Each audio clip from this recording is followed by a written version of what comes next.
Hello, and welcome to another episode of the FemiNinja Project. And thank you so much for tuning in. I really appreciate it. And as always, I have a fantastic and fascinating guest with me today. His name is Liam Naden. He is a trailblazing coach who brings together cutting edge neuroscience, psychology, and down to earth strategies to help people unlock their true potential, conquer challenges, and live a life of purpose and balance. He is the host of the Let Yourself Off the Hook podcast. Love that name. An experienced marriage and relationships coach, host of the Growing in Love for Life podcast, and author of the Growing in Love for Life series, a 20-volume collection of short books on marriage. He also has a very compelling story about he went from being a millionaire to losing everything, becoming homeless, and bouncing back to create an amazing life. Liam, thank you so much for being here and welcome to the show. Hi, Cheryl. Great to be here. Thanks very much for having me. Oh, I'm delighted to have you. Your story is just so amazing. I love everything that you're doing as far as, with the psychology and the neuroscience and still including those down to earth, cutting edge strategies to help people improve the quality of their lives. Absolutely. And, I've been studying all sorts of different areas of self-help and psychology and personal development and spirituality for a long time. And what I've realized is that so much of it is not really on the right track. And it Mm. didn't help me in the end. In fact, it sent me in the wrong direction. But I'm very glad that I've sort of found an area that I think is down to earth. It's not about, lots of highly technical terms and you having to spend 20 years to understand something or to become good at something. So I'm sure we'll get into all of this. Absolutely. Before we get into that, I really want to hear the story of you being a millionaire. And I think it was in your 40s. I can't remember when you just lost everything, all of a sudden woke up and there was nothing there. And then you clawed your way back. Yeah. So start there and tell us the story. I know the audience is really, really going to be interested and curious about that. Yes, well, probably like everyone who's tuning into the show today, you're looking for something. You want to be better than, you want your life to be better than it is. And you want to, and this was me for, most of my life. I didn't want to just have an ordinary life. I wanted to have an amazing life. I wanted to travel and be rich and do all sorts of exciting things. So after university, I set out on this major journey to seek my fortune and become successful, if you like. So I started off with my own business. And, I've been an entrepreneur pretty well all my life. I've had 18 different businesses at last count. Wow. And so I started off on this path of setting up businesses and really working hard and doing everything I could to make as much money as I could and be successful. And alongside of that, I also was a student of success. So I used to read lots of books on self-help and personal development, goal setting, changing your beliefs, a word you use, neuroplasticity, changing how your mind works using affirmations and positive statements and all sorts of techniques. And I studied all of this stuff and I used to go to seminars and workshops and I had all of these courses. I had this big library of courses that I'd done. And I really worked on all of this stuff and I really became an expert on success. I could quote all of the gurus, if you like. But anyway, whether this helped me or not, I'm not quite sure. But I ended up, as you say, in my 40s. And I remember one particular day really clearly. And that particular day, I was just putting the finishing touches on building my brand new dream home. It Mm-hmm. was an amazing house. It was in New Zealand where I was brought up. And I remember going into the music room in this new house because I'd built a music room. I'd been a musician at university. And one of my goals, my dreams had always been to have a house just like this one and with its own music room. And this particular day, I remember it so clearly because it was one of the turning points in my life. I went into the music room and I sat down and I looked around and I looked out the windows. We had these beautiful big glass windows which looked straight out across our land and up to the mountains. Stunning view. It was a beautiful day. It was sunny. The sun was shining. And I said to myself, wow, I've made it. Here I am. I'm a millionaire. I've got my own businesses that are working for me. I've got my dream home. I can travel and do anything I want to do. I've got the freedom. I've really reached all my goals. I've made it. So, how come that instead of feeling grateful, excited, really satisfied, why is it that I feel utterly and totally miserable? Because I Mm. did. And I remember I was shaking with stress in my life because, yes, I had all of these things. In fact, I'd achieved what I thought I wanted, but I had a ton of problems in my life. I had all of these stresses. My marriage Mm. wasn't going well. The businesses always seemed to, well, both in my personal and my business life, I always seemed to have these problems I kept having to deal with. These unexpected things would just show up. And I'd work on fixing my problems and setting bigger goals and think, oh, that's great. I've solved that problem. And then another two problems would show up. And of course I bought into this idea that that's what success is. I'd heard from so many people, that's the price of success. You have to overcome your challenges. You have to learn to deal with adversity. Problems are a fact of life. That's what success means, is overcoming all of these things. And you just need to accept that you're always going to have problems. You're always going to have stress, but you can get stronger. Now, I've since found none of that is actually true. It doesn't make any sense. And we can talk about why and Mhm. why it's what keeps people from not really living to their full potential and not really experiencing the life of joy that we're all supposed to have. But anyway, that's what I thought at the time. But, I'd got to the point where I said to myself, and I remember this, whether it was a little voice in my head or something that came to me, which was, you know, is this really worth it? Because maybe it would be better, maybe I'd be happier if I just lost absolutely everything that I've got and started again, if it meant I could save my soul. Because Mm. that's what it really felt like. It felt like my soul, my life force was being drained out of me, you know. And I thought maybe it would be better. I'm just so sick of this. Well, as some people say, you have to be careful what you think because it was literally within a few weeks, that's what happened. I did lose everything. The house went, all my businesses, my marriage, and I ended up with literally nothing more than the clothes on my back and a few spare clothes. And I had to move back in and sleep on the sofa in the living room of the apartment of the small apartment of my elderly mother, who lived at the opposite end of the country, where I didn't know anybody. And that's where I ended up. And if anyone's been through that experience of losing everything, you realize it's not just about losing your stuff, your Mhm. possessions. It's about losing your identity. Mhm.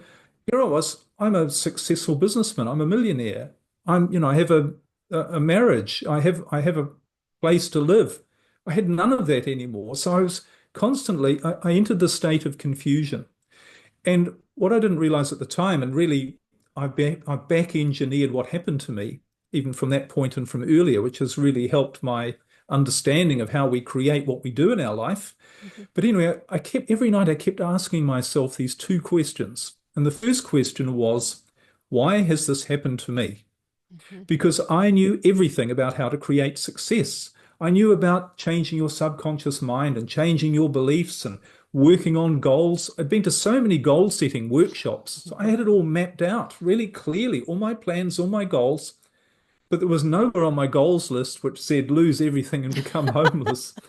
That wasn't there. So I thought, why has this happened to me? Of all people, this should not happen to me because I've worked so hard to achieve everything I have. I've done it the honest way, and I know how to protect myself from not losing everything. So why has this happened to me? And the second question I kept asking myself as I tried to get to sleep on the uncomfortable sofa was, so what do I do now? Mhm. What do I do? And I had no clue what to do because I knew nobody. I had nothing. My mother loved me, but pretty well, that was about it. So I was totally confused by both of these questions is why has it happened to me and what do I do now? I couldn't figure it out. And I spent hours every night trying to figure out what had gone wrong and how to get out of this mess.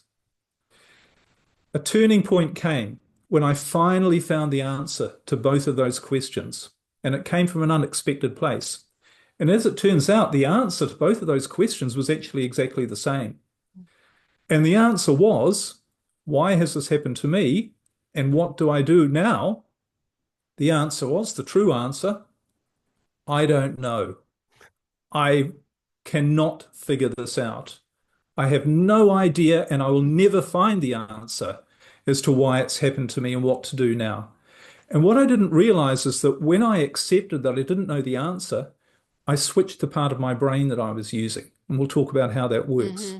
So instead of being in this stressed state, I mean, I was still very stressed, but instead of being in this stressed brain state of trying to figure stuff out, trying to make things happen, trying to force things to happen, when I accepted that I didn't have the answers, I didn't know what to do, I didn't know anything, that's when the magic started to happen.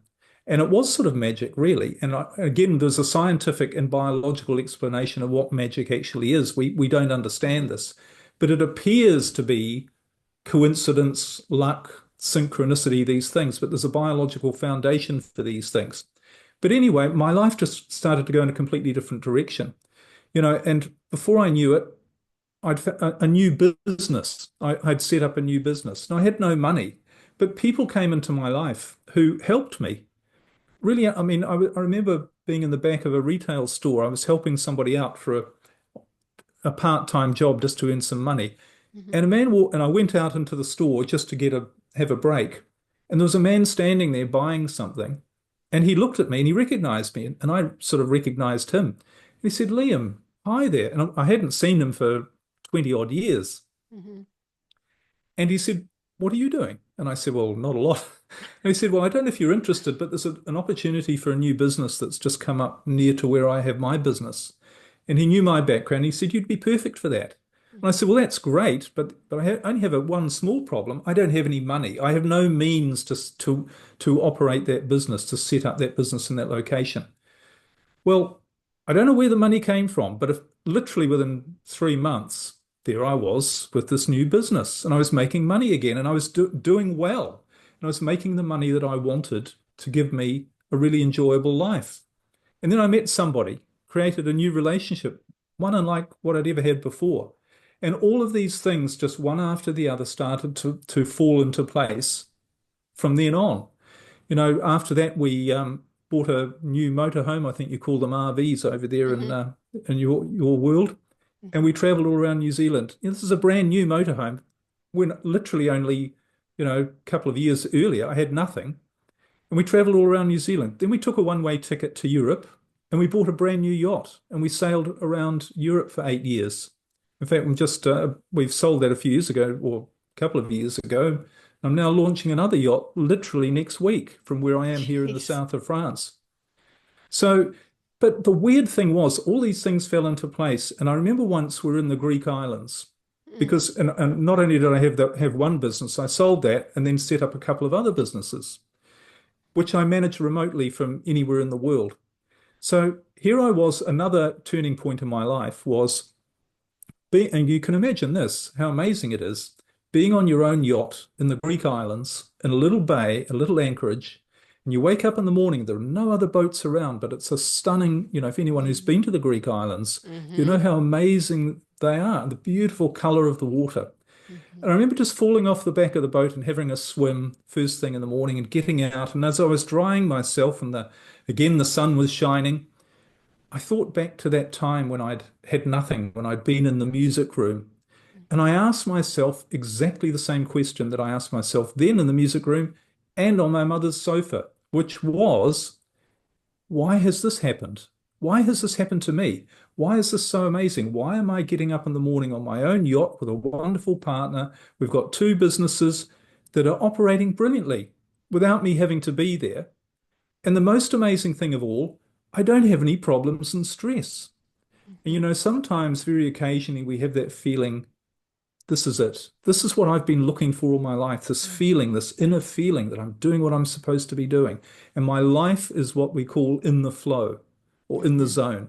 And I just felt so overwhelmed with, gratitude for what an amazing life I was having and had seemed to build up. And then suddenly I said to myself, well, I have a problem here because I don't know how this happened. But I decided I was going to figure out what had happened because I didn't want it to stop. Obviously, I thought Mm-hmm. whatever I'm doing differently, I'm doing very differently, but I don't want this to stop because I thought this is so bizarre. This is so weird because how come before I was out there studying, researching, trying to figure out, going after every opportunity, trying to be successful, developing my success skills, if you like, working as hard as I could, being motivated, setting my goals, and really working hard. How come when I did that, I ended up with a lot of problems and stress, and everything fell apart? And now, when I look back on my life since, I don't set any goals. I'm not going after anything. I'm not chasing after anything. I'm not studying anything. I'm not learning anything. I was learning what I needed to learn for what I was doing, but I didn't go out there like thinking I've got to read a book a week or I've got to go to Mm-hmm. seminars and workshops and I've got to develop my skills. It was all happening naturally. And I thought, how come this is happening so much better when I'm not doing all those success things? And I thought, well, I need to, whatever it is, all of the stuff that I've studied, it's something different because I'm Mm-hmm. doing something different to what all of the gurus have been telling me to do and that I did do, and it that ended up in a mess. So that's when I went on a journey and said, I'm going to figure out what it is that I'm doing differently and what really is creating the result, not just some theoretical idea about, visualizing what you want and there it appears. Because the other truth was, I didn't see any of it coming either. I didn't visualize myself doing all the things all these amazing things. So I knew that that wasn't really very helpful, but I wanted to know what really worked, what really was working for me. And that's really what led me to uncover and discover something quite different to what most people had ever told me that I'd ever heard of. Mm-hmm. And I'm really lucky to be sharing this information with wonderful people such as yourself and your listeners, and also help other people when they apply these ideas, get the same results. So Mm-hmm. that's why we're here. Wonderful. Love that. I really want you to dig a little deeper and explain to us why setting goals doesn't work. When I read that in your bio, I just kind of had one of those mental head smacking moments that it was like, well, this makes perfect sense because if, we're always told, you have to have goals and you have to have timelines and this is what, you do. And it just seems like you get so focused on the one goal that you forget even how to go about trying to achieve it. Sure. Well, here's the thing that I'd missed, and it ties directly into answering why goals don't work. And I think if we're really honest, and when I ask people if they start working with me personally, one of the first things I ask them is, are you a goal setter? Do you set goals? And of course they say, yes, of course I have my goals. They're all Mhm. written down, and I know what I want. I know what I want. That's another mistake we make. We think we know what we want. But anyway, we can talk Mhm. about that. But anyway, so people say, yeah, I've got my goals down. And I say, so what percentage of the goals that you've set in your life have you ever achieved? Is it 100%? And I go, no, no, nothing like 100%. So is it 80%? Is it 50%? I still get the shakes of the head. Generally, it works between 2 and 3%. So what people are saying is that only 2 to 3% of the goals that people generally set, they actually achieve. Wow. So why are we all, and this isn't just me saying this, people have also, I know of other people who've really looked at this. So why are we all chasing after doing something that only has a 2% success rate? It's because we think that everybody else is achieving goals. Everybody else is setting goals and they're achieving them. Mm. And then, of course, you see the gurus, oh, look at me, I have my goal, I've achieved. It's all nonsense. It doesn't work. So what we need to figure out and what will explain, or what I learned was why it doesn't work. And the reason it doesn't work is because it's not natural. Mm. And when I mean natural, the missing link to everything that I'd studied and I'd been taught about success was we are all a product of nature. We live in a biological, natural, scientific world. We live in a body, and there are rules about how things work. Imagine standing and these rules, by the way, are completely independent of what you might think they should be or Mm. how you think things should go.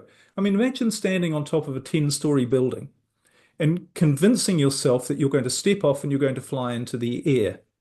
Now, it doesn't matter what you do. You can pray, you can meditate, you can learn every technique you like. You can have your affirmations written out and have it as a goal that you're going to Mhm. fly into the air. But it's not going to happen. The second you walk off, something greater than you is going to take over, a law greater than you. And that, of course, is the law of gravity. So, but we forget this, and we're the actually, and here's another clue, we're the only species of living creatures on the planet that fights against nature.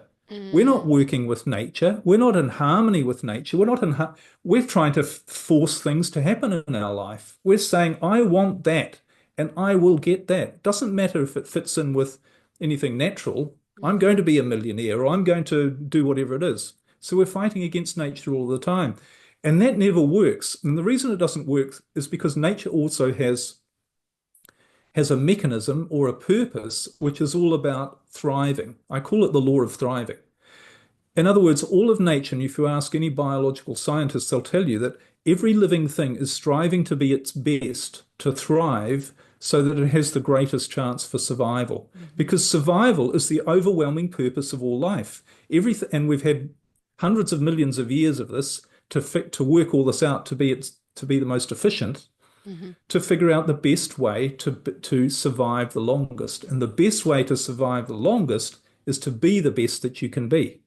So everything is biologically designed to be the best that it can be, to thrive so that it has the greatest chance for survival. And that includes humans. And for humans, thriving, being the best, doesn't just mean physically as good as you can be with what you have. It also means mentally and emotionally. It means being happy. It means being excited and fulfilled in your life. That's your biological purpose. That is what you are wired and designed to be like. Mhm. So when it comes to goals, to answer your question, how do goals fit in with you thriving? Well, how do they fit in with the natural world, how nature operates? Well, remember, as I said, I mean, humans have been around for more than 2 million years Mhm. and other life forms for a lot longer than that. So nature has figured out a way to find the most efficient way for a creature to thrive, to be its best. So everything's about efficiency. And one side of efficiency, it's about least resistance.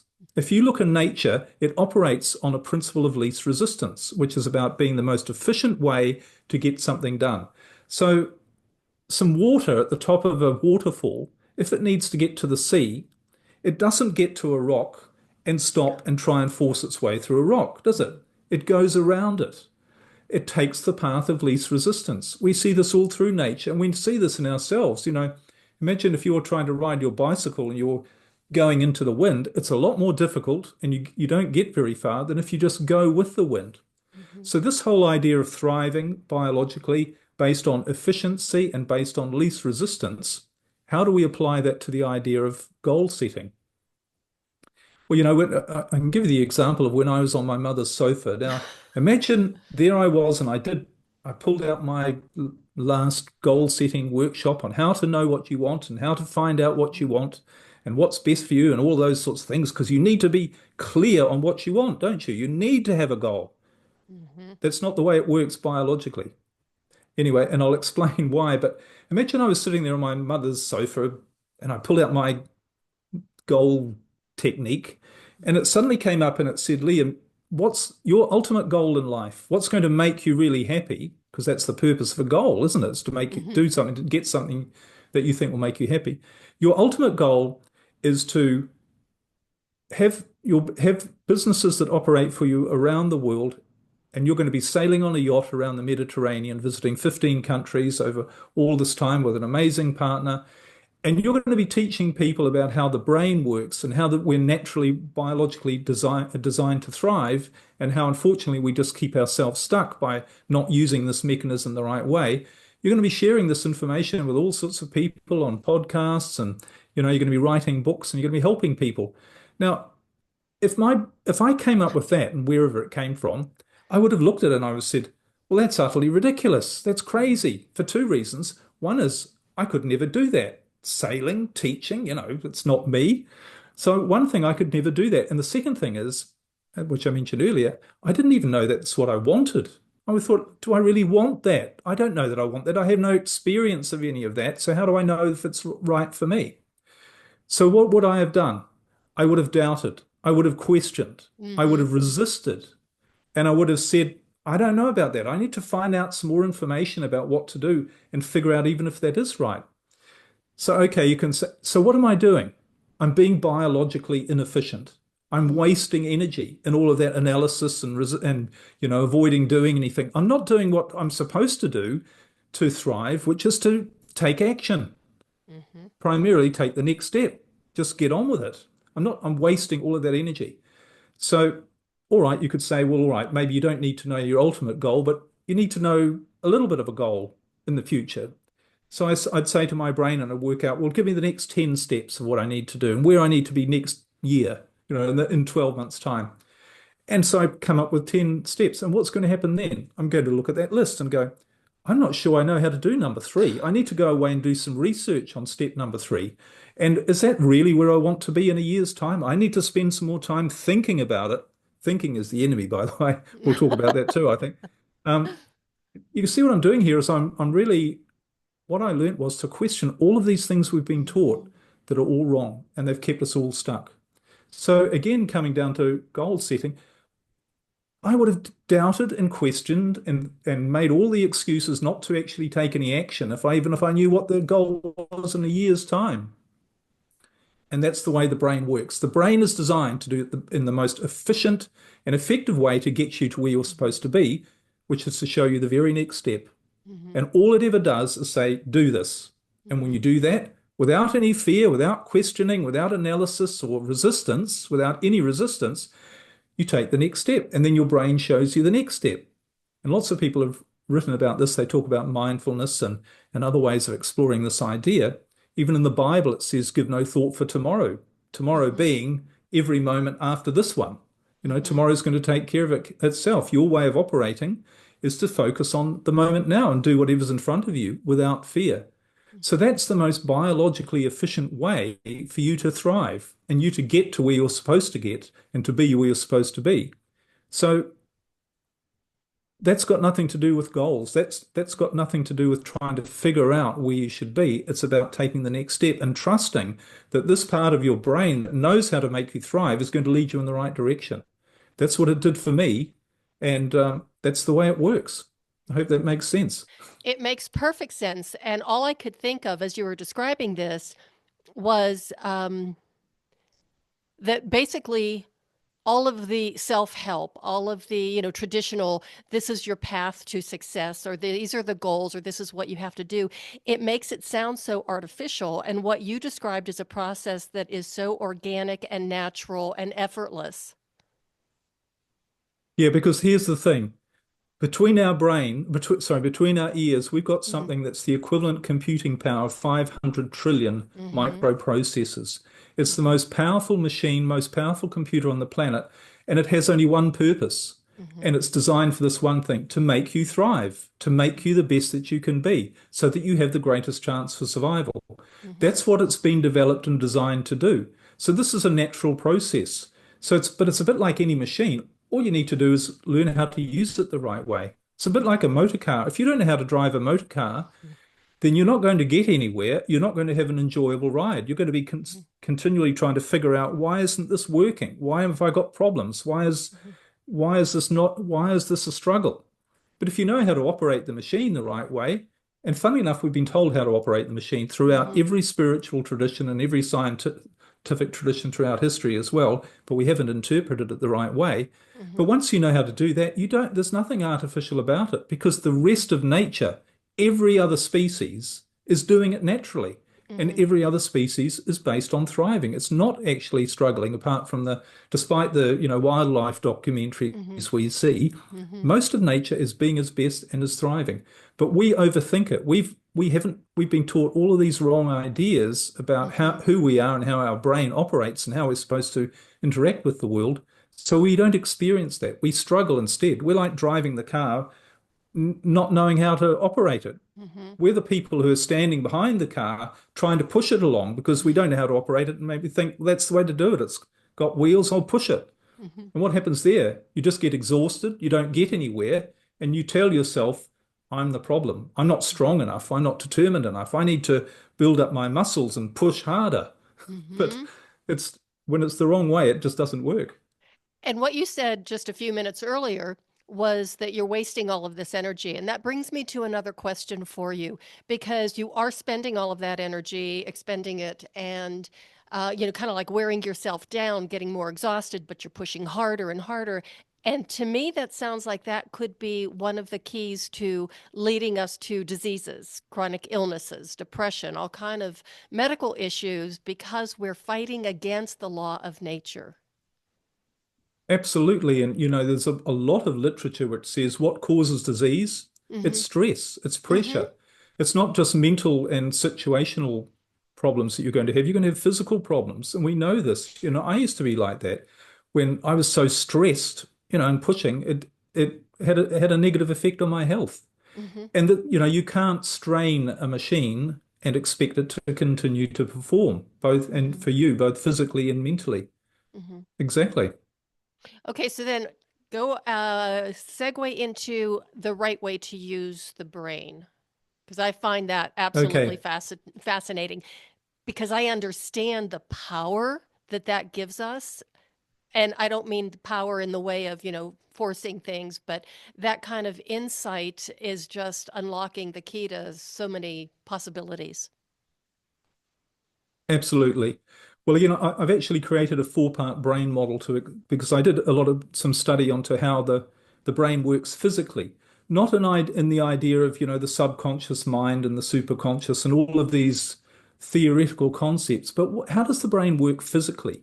It's Mm-hmm. it's chemicals and it's, tissue. What's going on in the actual brain? And I've created a four-part model which shows there are four distinct regions of your brain which all have a specific function.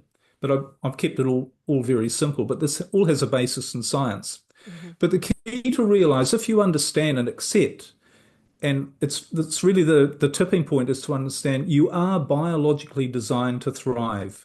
You're not biologically designed to struggle. You're not biologically designed to have problems in your life. And I know that's a big thing to say. What do you mean you're not supposed to have problems in your life? Everybody has problems. Problems are natural. Problems are good for you. None of that is true. Problems, like everything else, it's like if you've got a problem with your motor car, you don't say that's normal. You don't, Mm-hmm. and even if everyone else has got a problem with their motor car, you'd say, well, you're either driving it wrong or there's something, that needs fixing. You don't accept that that you just don't accept that if there's something wrong with it and say that's the way it is. And the way you know it's something wrong with it is when you have a problem with it. It's exactly the same with our life. We shouldn't just accept that because we have problems and things that aren't right, that that's normal, that it's natural. Again, it's not natural anywhere else in the on the planet in natural life. So once you accept that your brain is designed to make you thrive, it's a question of understanding how it does that. Mm-hmm. And the key to understanding that is to really understand we have two states, two brain states. These are physical states that our brain Mm-hmm. operates in. One is what I call our thriving state, which Mm-hmm. is what we're talking about. And this is a state where you feel your best, where you are being your best. And the other state is what I call your surviving state. And your surviving state is all about overcoming problems and eliminating dangers and threats from your life. In other words, it's all about struggle. It's all about seeing problems and trying to fix things and seeing dangers. And the way you activate this, the thriving part of your brain contains all of the resources that you need to thrive. And they are things like your creativity, your imagination, your instinct, or should I say your intuition. It's where you get those gut feelings, that little voice within which says, oh, I don't think you should do that, or you should do that. And it's things like your motivation, your enthusiasm. It's the place where you get new ideas, new insights. It's where you see opportunities and you think, why didn't I see that before? Or where you've been struggling with a problem. We've all had this experience where you're trying to figure something out and you've got your lists out and all the processes for trying to solve this problem and figure out what to do, what's the right decision. And you ask people and you get a coach and you get whatever it is. Mm-hmm. And then you let it go for a while and you're doing something else and you suddenly get the idea and you think, where did that come from? This is also the part of the brain that's responsible for things like artists, musicians, creative people getting their inspiration. So, if you ask any musician or composer, writer of songs, where did that idea come from? Where did the music come from? They all say to you, I don't know, it just came to me. So all of these come from a very specific part of our brain. It's so located right in the center of our head, and it's our thriving brain. So these are all the resources we need if we want to solve problems, if we want to avoid problems, if we want clarity on the direction we're supposed to be going in our life, and on moving in the right direction, taking the right actions, avoiding the right actions. This is our natural state, which is using this part of the brain. Mm-hmm. But what happens is, if you feel, if there's a danger or a threat to your life, your brain switches you out of that state, out of your thriving state, and into your surviving state. And when you do that, it's designed to try and eliminate what it sees as a problem in your life. But remember, you're not supposed to have problems.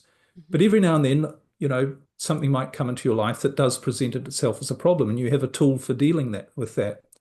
So the whole name of the game is to ensure we stay in this thriving state, except for when we have a real threat or danger to deal with.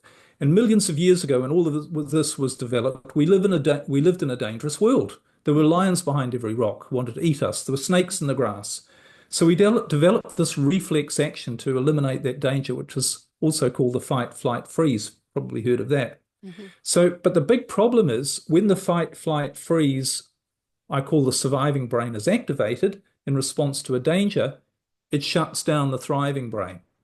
So all of those resources, problem solving, creativity, imagination, knowing the right thing to do, motivation, you don't have access to any of those things. So you can't thrive.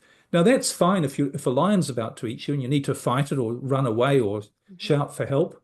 That's fine. But the problem is we manufacture all of these dangers all the time. And we're constantly trying to fight and solve problems that aren't really threats to our survival, but we've taught our brain to think that. And the activator, which determines which part of the brain you use, whether your thriving brain or your surviving brain, the activator is fear. Mm-hmm. Fear is a sign from your brain to say you have a danger, switch off thriving state, activate surviving state. So literally what happens on a biological level is your brain is interpreting something as a danger to you.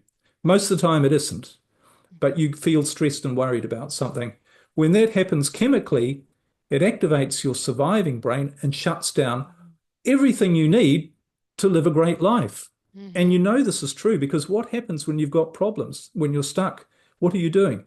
You're stressed, you're worried, you're afraid, and you're sitting there going, I don't know what to do. I'm confused. I need to figure this out. What should my goals be? What do I need to do next? I need to go and learn something. And you stay stuck and you never figure out what you're supposed to. Whereas every now and then when you're in this thriving state, the right people show up in your life. Mm-hmm. You go, I'm going to do that. It's completely something I never thought of, but I'm just going to go and do it. Mm-hmm. Or you see a situation. So all of these things, and again, we call them synchronicities or, luck. That's all part of this thriving part of our brain, making the circumstances right in your life for you to thrive. But it's all biological. So there's only one thing you need to do, and that is to focus on eliminating fear from your life.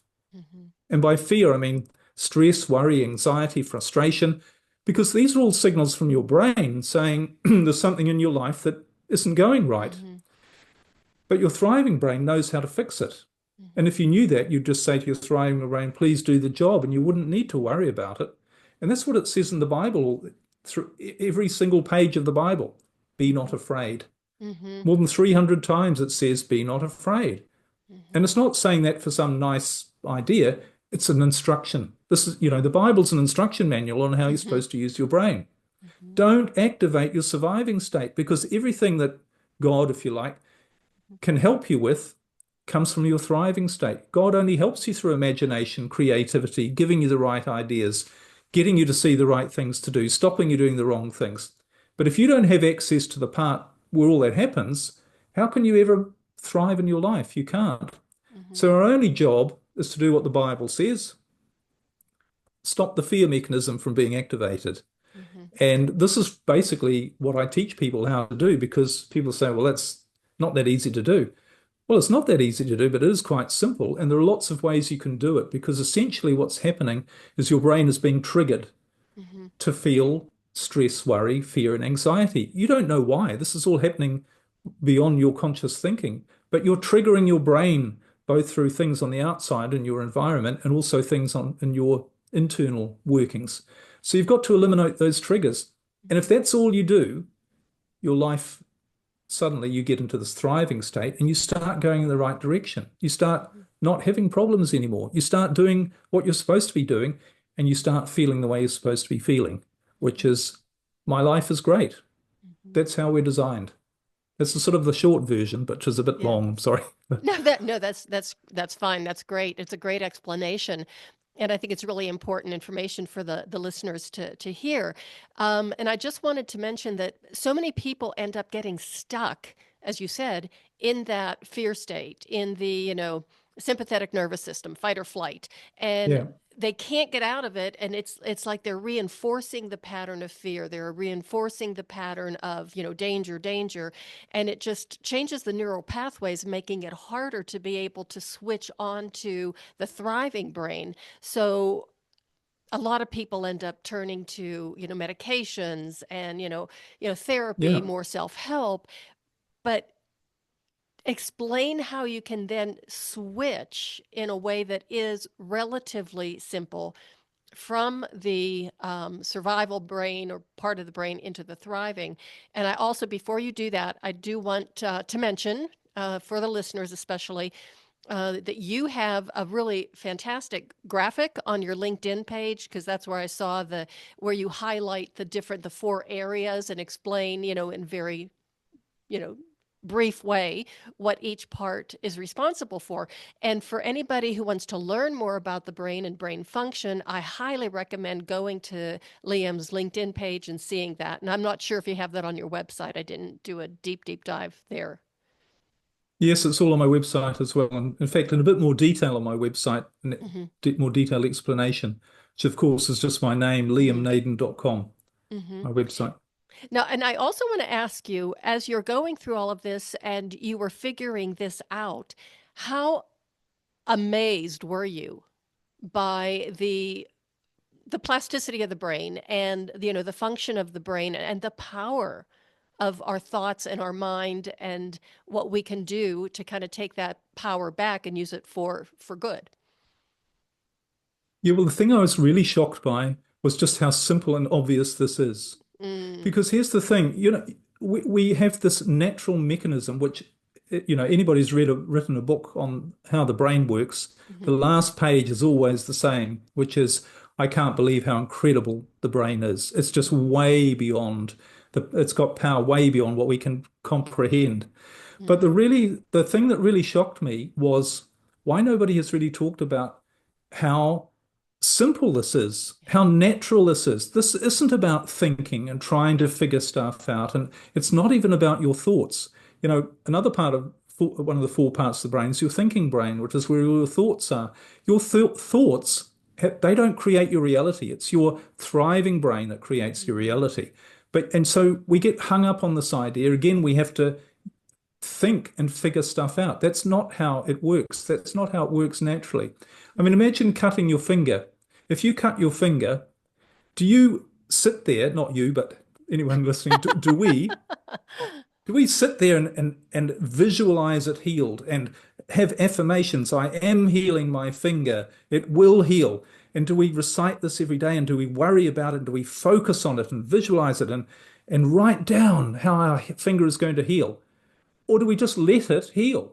And in other words, is there an intelligence, something working for us that just heals our finger, that we don't have to worry about, that we don't have to do anything for, apart from maybe, just keep it clean or whatever?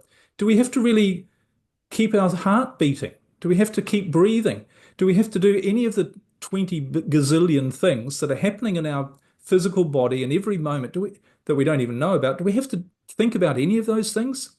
No, we don't. So if we trust that all of those things are going to happen, if we trust that the sun's going to come up in the morning, the reason we trust that is because we know that's the way it works. The reason we trust our body, we just know. So there's no faith involved, but our knowingness comes from experience. We've experienced it. Well, I know my heart keeps beating because it just does. I've experienced it. It's not some theoretical idea.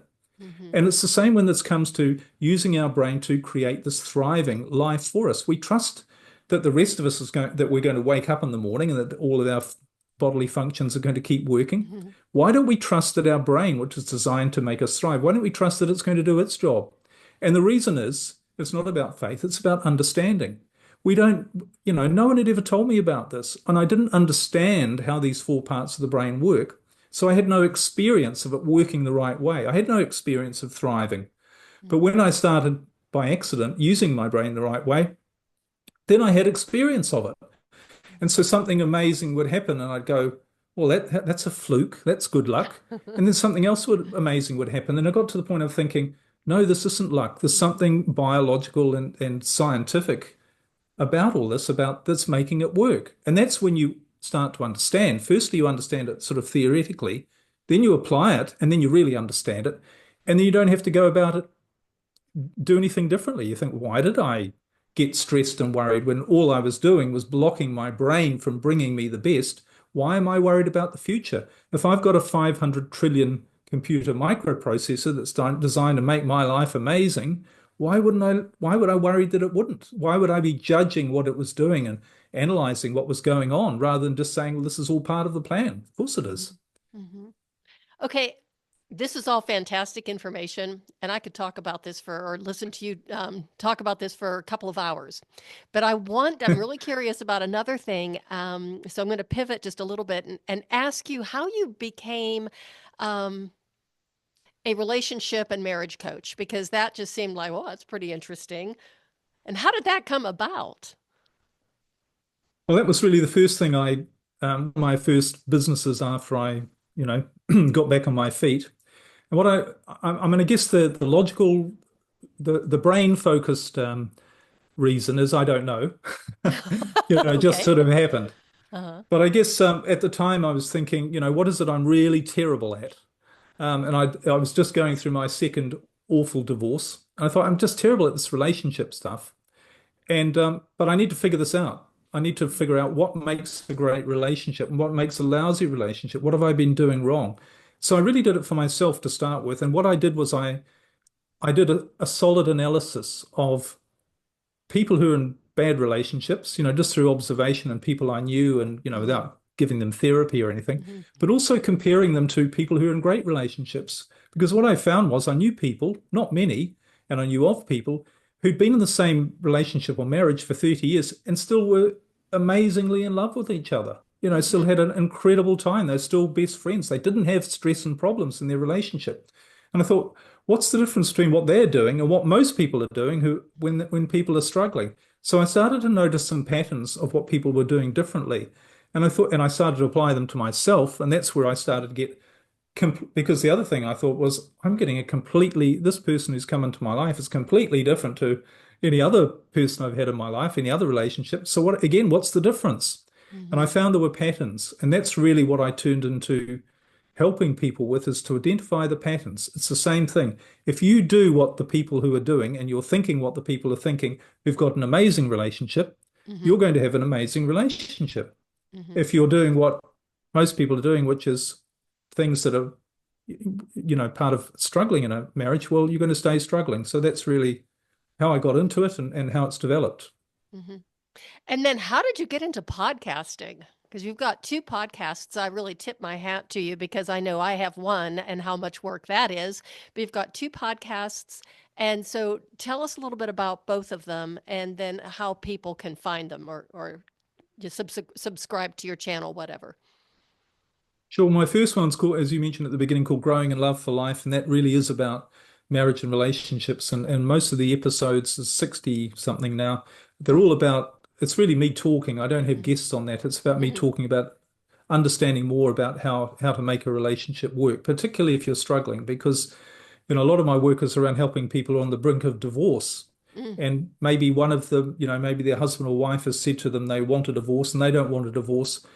And usually people do all the wrong things, and that only pushes the marriage, splits it up even faster. But once you understand how a good relationship works, you can start to do the things that will make it good again. So that's Growing in Love for Life, which is all about that.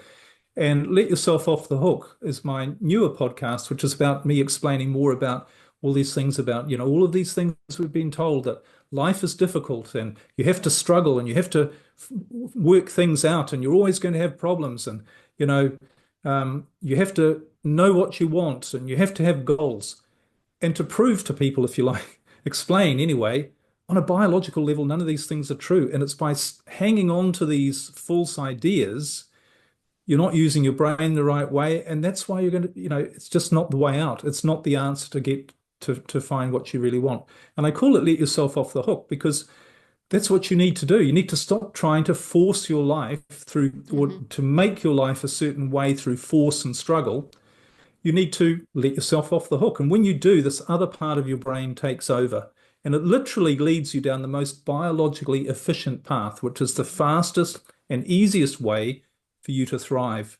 And if I could just say one quick thing, when people do this, they often, when I take people through, when they get this idea, whether it's in their relationships or in their life in general, about using this other part of your brain, eliminating the fear by eliminating the triggers, when you get that that's what your purpose is to do, people often contact me and they might send me an email if they've been working with me and I knew about their situation and they'd say, "Hey Liam, I just thought I'd drop you a line. You're not going to believe what I'm doing now." And I've come to realize where people end up. People say, "I would never have dreamt in a million years that this is what I'd be doing, whatever it is." But I'm so happy, and I just wonder why I spent so much time struggling and trying to force things to happen and not just not allowing, not letting myself off the hook, not allowing this part of my brain to guide me down the right path so that life can be an adventure. My life's become an adventure. I realize that's what I'm supposed to be doing. I'm not supposed to be struggling. And that's really rewarding for me. It's when people end up, and they usually end up somewhere completely unexpected, but that's the beauty of your brain, the infinite intelligence that you tap into when you use your thriving brain, that takes you to where you're supposed to be. It's way beyond where you think you should be or have figured out. And that's part of the magic. This is really bizarre, but it just popped into my brain that I remember as a much younger person, probably even a teenager, growing up, hearing the adults say that, you have to suffer in life, and life is about sacrifice and suffering and, problems. And all I could think of, even at a young age, was I didn't sign up for that. That's not what I'm here for. It sounds terrible, but what an awful way, to go through life or to look at it that way. We've been so led down the wrong path. Hmm. And again, I think about the Bible. Um, I was brought up a Christian. I don't practice now, but many people do. Now, if you want proof about how you should live, read the Bible because it's all there in the Bible.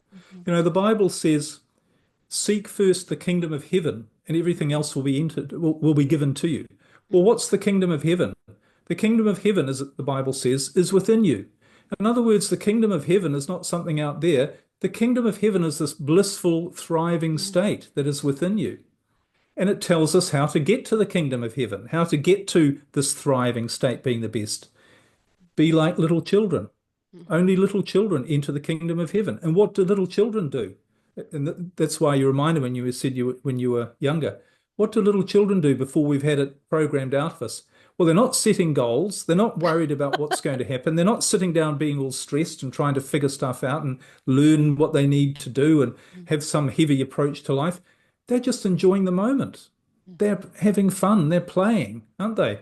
Hmm. That's what we need to be like because when we're in that state, we have our thriving brain is fully active and it's making sure everything is working the way it's supposed to be for us to thrive and be our best. Mhm. I always say that as babies, that's, we learned how to move, we learned how to interact with our environment, with each other, through experimentation, exploring our environment. Nobody gave us these little baby barbells and said, okay, now do, 10 bicep curls, put one hand here, do this, push, and that's how you roll over in your crib. We figured it out on our own. And that's how we learned everything until we got to be Hmm. a certain age, and every little milestone was, oh, you're wonderful, you're brilliant, look what my child can do.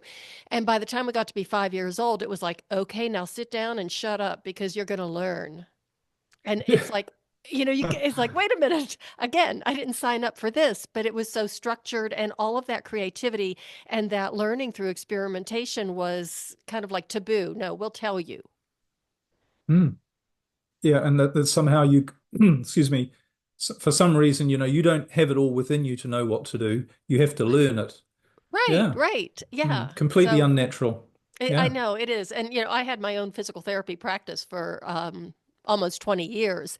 And I used to, work with people that would come in and have absolutely no idea how to move because that was like weaned out of them. So if they get an Mm. ache or a pain, they go to the doctor, get a pill, whatever, but they have no concept of how to be able to move their body or how to heal themselves because they've been so deprogrammed, or shall I say programmed, to do certain things a certain way that they just kind of lose that connection, that somatic awareness.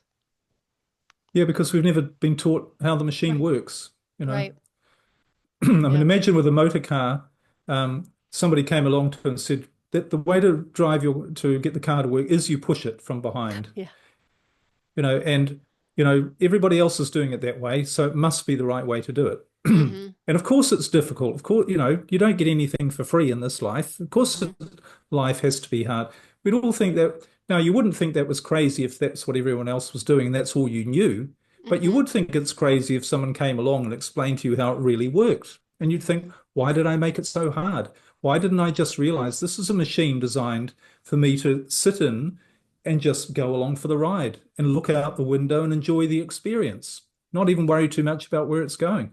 That's the way it's supposed to work, and it will take me to the right destination. Mm-hmm. So it's crazy, all of this stuff, really, when you think about Yeah, it is pretty crazy, some of the things it. that we've been told. So I do want you to tell us about the book, or it's a series of short books that you've got. Yes, well, they're all on my website, the information as well, but Okay. and they are all about relationships and really different ways of understanding. Mm-hmm. It really take I've got another book called Marriage Uncounseling too, by the way, which is to debunk all the myths about relationships that are keeping people Mm-hmm. stuck. Like think, simple things like you have to work on your relationship. Now, people in a great relationship don't work on it. You have to solve your problems. People in a great relationship don't try and solve their problems. They focus on enjoying the relationship, and the problems solve themselves. So I explain all this in all of the books, Mm-hmm. really. It really is about seeing things the way they really work rather than what we've been told. But I actually do have a new book coming out later this year, which is Oh. more to do with, and it's in the I'm still writing, but it's more to do with how your brain works and really what's built into you to develop, to use naturally so that you thrive rather than struggle. Because we have these qualities that all of nature has that we've forgotten how to use these instincts, if you like, for success. And if you focus on just developing those, you don't need to worry about trying to figure stuff out and trying to struggle. Things work out in a much more efficient and natural way. But I explain all that in much more detail about, how it all works in the book that's coming out. Maybe by the time this show is released, it might be pretty close. Sounds good. I'm losing my voice now. Me too. Okay, And you're I not have even talking. I know. Well, I have Colorado voice. It's very dry here. So, Liam, thank you so much for being on the show. I really appreciate it. It's been wonderful. Thank you so much. I've really enjoyed it too. Thanks for the opportunity. You bet. Everybody, thank you so much for listening. Share this information with everybody you know before I completely lose my voice.